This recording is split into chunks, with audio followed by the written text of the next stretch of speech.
રાજકોટ શહેરમાં એક પીડિત પરિવાર મીડિયા સમક્ષ આવી પોતાની વ્યથા રજૂ કરી છે। પરિવારના આક્ષેપ મુજબ મહાપૂજા ધામ પાસે આવેલી શિવ હોસ્પિટલમાં કેન્સરનું ઓપરેશન કરાવ્યા બાદ દર્દીની તબિયત વધુ બગડી ગઈ છે।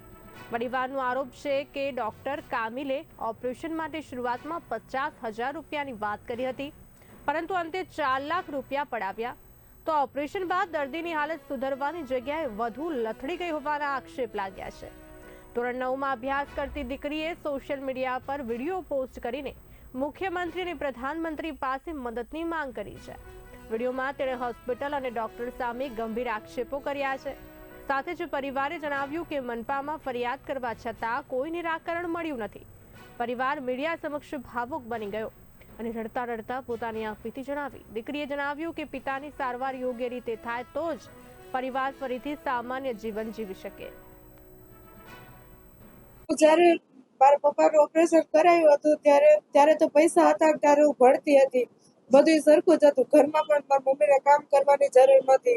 પણ જ્યારે ધીરે ધીરે પછી કેટલું ગોળું થાય, પછી મારા પપ્પા બિચારા કંઈ ખાઈ નહોતા શકતા, કંઈ પી નહોતા શકતા, તો ધીરે ધીરે આખા શરીરમાંથી બધું ઉઈ ગયું, રસી એટલા નીકળે, એટલે એવું બધું થઈ ગયું। પછી બિચારા પપ્પા હાલી ન શકે તો કામ શું કરી શકે? એક ડ્રાઈવર હોય એ હાલી ન શકે તો હરખી રીતના બેહી આખા રાતના ઉજાગરે બધું કેમ કરી શકે? તો પછી બહુ મારે કેટલું બોલું કરવું, ડોક્ટર એમ કહે કે કઈ જવાબ નથી આપતા, પછી અમારે કંઈક તો કરવું કે નહીં, મારા મમ્મી કેટલું કામ કરી શકે?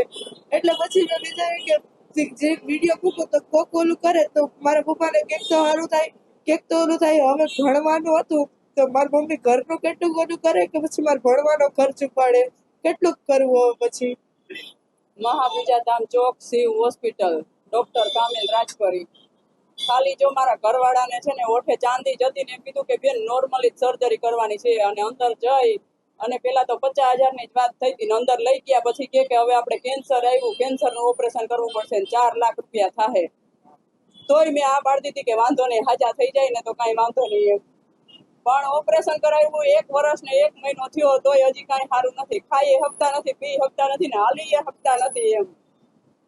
તો હવે તો જઈને અમે થાકી ગયા, તો ત્યાં જઈએ તો હવે કાંઈ સરખો જવાબ આપતા નથી, અને એમ કે અમારે હોસ્પિટલે આવવું નહીં। મારે એક છોકરો ને છોકરી છે, મેં મારી છોકરીને ભણતી હોત ઉઠાડી લીધી, હવે મારી પરિસ્થિતિ નથી એને ભણાવવાની।